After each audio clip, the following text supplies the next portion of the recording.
What's up, YouTubers? Rich here from 2RC Production. What's up? What's up? I haven't checked in a little bit. I've been extremely busy with work. I got a lot of stuff going on with work. Some good, some bad. So hoping to get through that pretty quick. But I want to give my YouTube audience a quick update. And if you'll notice, I have some parts laying out in front of me.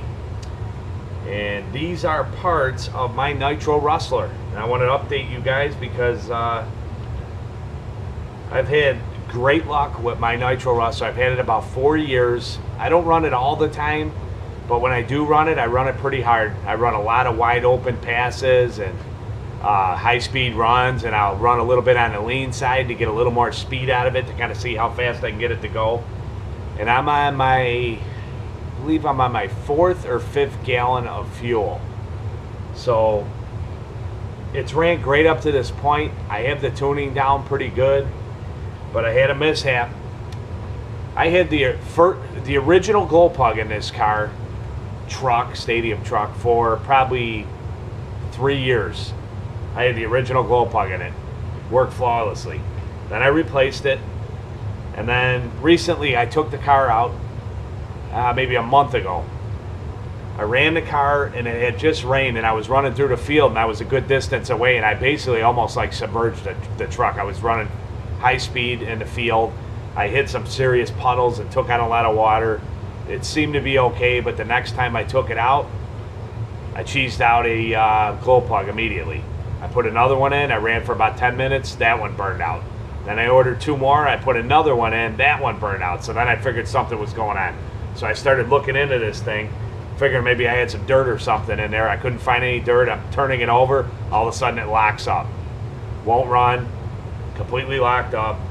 So here is my 2.5 out of my Nitro Rustler, completely dismantled. And this is the first time I've dismantled one of these engines, by the way, because this was my first Nitro car.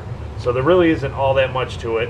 You got your block there. You got your head comes off separately, cylinder head. You got your sleeve. There's a little shim there, and this is what the problem is. If you notice the piston, the skirt, it's just like a big engine in a car, except miniature. This piece here is supposed to be all the way around. If you notice the other side, it's all busted away.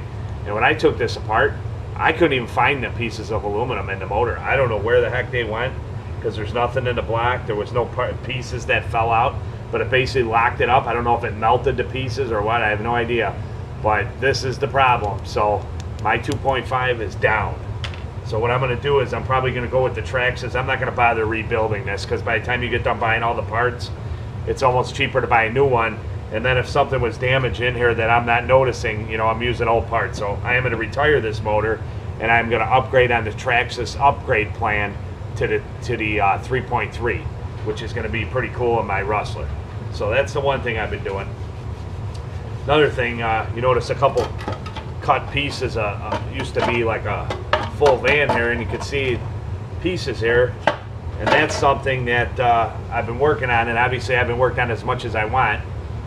It will take some time to totally complete it, but I've been working on a custom van build for Josh Hanna. And I'm going to give you one quick sneak peek of this thing. This is a started off as a lunchbox, and it's going to be a stretch version for his Trail Finder 2. And I'm going to give you a quick blast of this. It's just in a base coat, stretch van, spliced together, and I got a lot more work to do on it, but that's that. And then I want to touch on one other thing.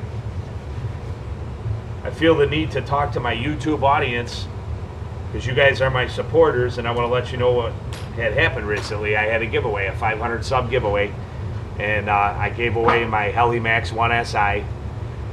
I stated in the video I used it about 6 or 7 times. The battery was bad. I went to charge the battery, and it would not take a charge, so I knew the LiPo was shot. So I went, it's about a 60-mile round trip ride to buy a new battery for it. I packaged it all up. I test flew it right before I shipped it. It flew good. That thing's always touchy. That was one of the reasons why I was putting it up, because I figured someone else would appreciate it more than me, because I get kind of frustrated. But I was able to fly it. I flew it you know, 6 or 7 times, like I said.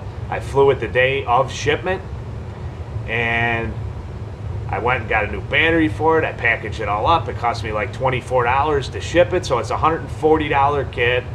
Another $7 for the battery plus tax, another $24 for shipping, and then my 60-mile round trip.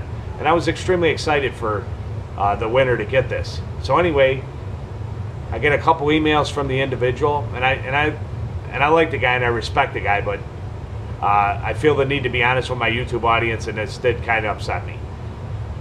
I got an email stating that he was having a hard time getting it to work. He couldn't get it to fly right. He was saying he couldn't get it to lift off the ground. And I just flew this thing before I packaged it up. It flew. I flew it around my living room and burned the whole battery out and then recharged the battery to make sure that it was good for the guy that got it. So I got an email stating that. I replied, you know, stating that I felt bad about it. I felt terrible because the unit worked. I would never send something out that didn't work. I wouldn't go through the trouble or spend my own money and time to do that. He in turn sent me an email stating that he was very disappointed, and if he had plenty of shout outs planned and good things for my channel. And he basically stated that maybe he could send it back and I could go buy a brand new one and send it to him, and no one would know the difference, and so on. And I explained to him what I had went through to do that. And that's a lot of money for me. You know, a $140 kit to give away is a pretty big deal for me. I'm not a rich guy. I have some things, but I work hard for what I have. So I basically sent a couple emails back in response, you know, trying to help them figure it out, because it is a little bit of a complicated quad. There's a lot of settings, and you have to reset the gyro sometime. But it flew and it worked, and basically I didn't get any response back on the emails. I even sent the help link to try to help him to figure out how to operate it. I offered my phone number for him to call me if he needed anything, and I got no response. So I'm very disappointed, and I wasn't going to say anything about it, but I feel the need to be honest with my YouTube audience, because I would never pass off something that's garbage. My thoughts are it was a free unit. It was a bonus. I thought it was a very good giveaway, an expensive unit. And even if there was a problem, say one of the motors burned out or something, you could buy motors for that for about $6 a piece. So my view on it is, if I got one and there was something wrong or something went wrong, I would just fix it myself and look at that I got a free RC in a box with a radio with all the stuff that was like brand new, and then I had to put a few bucks into it and I got a nice unit. So I feel bad about the whole thing, but I feel that I need to pass this on, and I will have giveaways coming up, and I have an 800 sub giveaway coming up, and I'm working on this kit for Midlife RC for Josh Hanna. Like I said, he did some cool things for me, and I'm working on this for him. So just wanted to give you guys an update on where we're at, and thank all the subs to this point. Tremendous support, and I will follow up with the Midlife RC custom fan build, which I've been doing a lot of videotaping of that process, and that will be coming up soon. So till next time, Rich from 2RC Productions here, signing off.